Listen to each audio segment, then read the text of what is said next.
Hello বন্ধুরা, আজ আমাদের এখানে প্রবল বৃষ্টি হচ্ছে। ধুয়ে যাচ্ছে শহরের সব মালিন্য। আমি জানালা দিয়ে দেখছিলাম শহরের কালো আকাশকে। আজ গোটা দিনটা বৃষ্টি দেখেই কাটিয়েছি আমি। সত্যি, যদি এরকম বৃষ্টি আমার উপরে এসে পড়তো, তাহলে হয়তো সত্যি মুছে যেত আমার মনে জমে থাকা সব দুঃখ। আজকাল আমি এই বাড়িতে টিকতে পারি না, আমার একটু মন বসে না। প্রদীপের সঙ্গে আমার দাম্পত্য জীবন প্রায় 5 বছর হতে চলল, কিন্তু মনের সম্পর্ক ভেঙেছে অনেক আগেই। প্রদীপ পরকীয়ায় মেতেছে তার অফিসের সহকর্মী নূপুরের সাথে। নূপুরের সব খবরই নিপার কাছ থেকে পাই আমি। নিপা আমার কলেজের বান্ধবী, এখন প্রদীপের সাথে একই অফিসে চাকরি করে। এই সেদিন নিপা ফোন করেছিল, বলছিল দিন দিন নূপুরের প্রেমে অন্ধ হয়ে উঠছে প্রদীপ। নূপুরের স্বামী নাকি অনেক টাকা দেনা রয়েছে, যার অর্ধেকটা ইতিমধ্যেই প্রদীপ মিটিয়ে দিয়েছে। অফিসে তাদের নিয়ে ফিসফাস ভালোই হয়, কিন্তু প্রদীপের উঁচু পদের জন্য তাকে সরাসরি কেউ কিছু বলতে পারে না।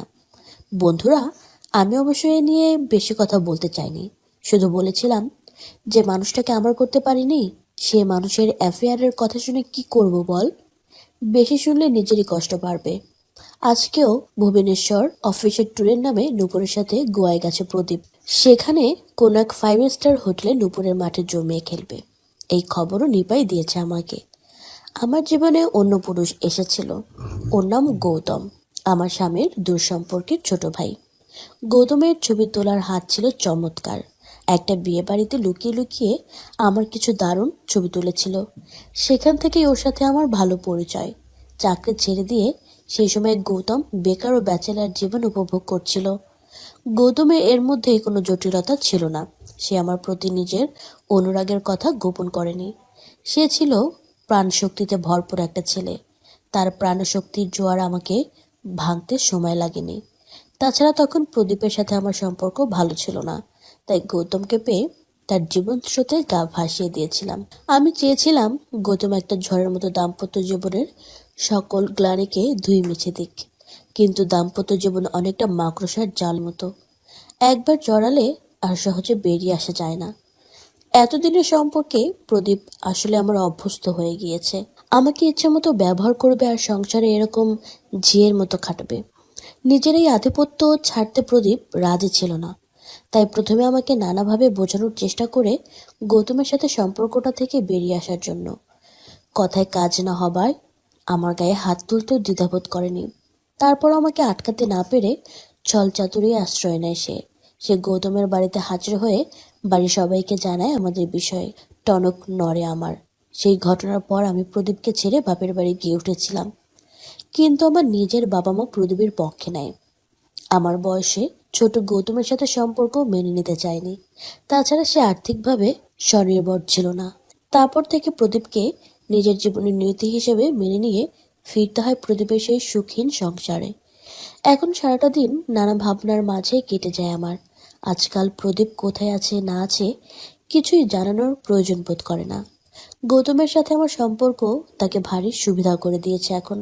আমার স্বামী প্রদীপ এখন সবকিছু নির্ভয়ে করার ছাড়পত্র পেয়ে গেছে, তাই প্রদীপের এখন আমাকে জানানোর কোনো দায় নেই। সেদিন রাত 11টার পরও যখন প্রদীপের কোনো ফোন এলো না, তখন বাড়ির মেইন দরজা ভালো করে লাগিয়ে দিয়ে শোবার ঘরে এসে ঘরের বাতি নিভিয়ে বিছানার এপাশ ওপাশ করছিলাম। হঠাৎ আমার খেয়াল হলো শোবার ঘরের কাঁচের জানালায় কারো ছায়া পড়েছে।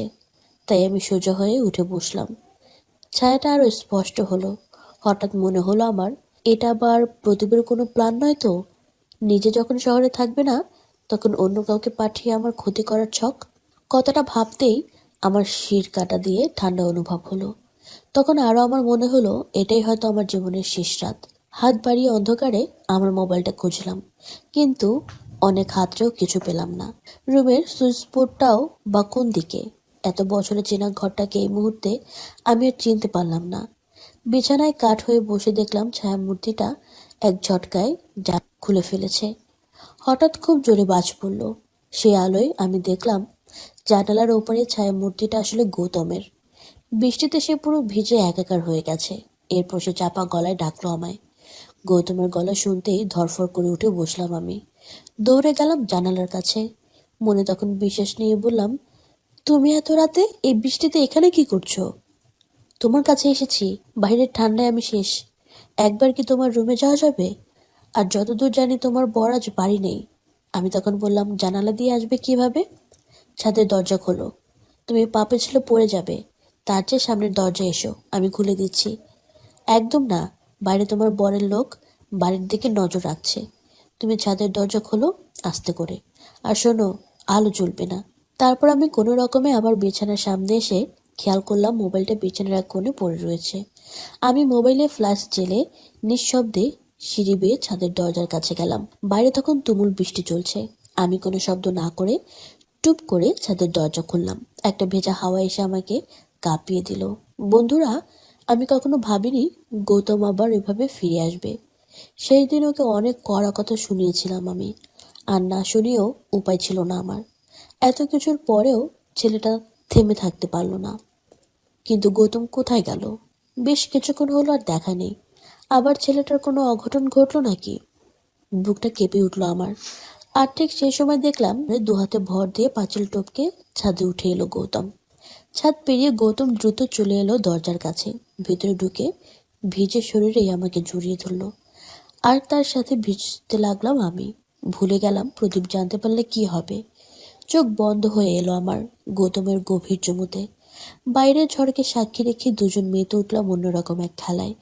গৌতম তীব্র ব্যস্ততায় একটানে আমার ফুলের বাগান উন্মুক্ত করে দিল।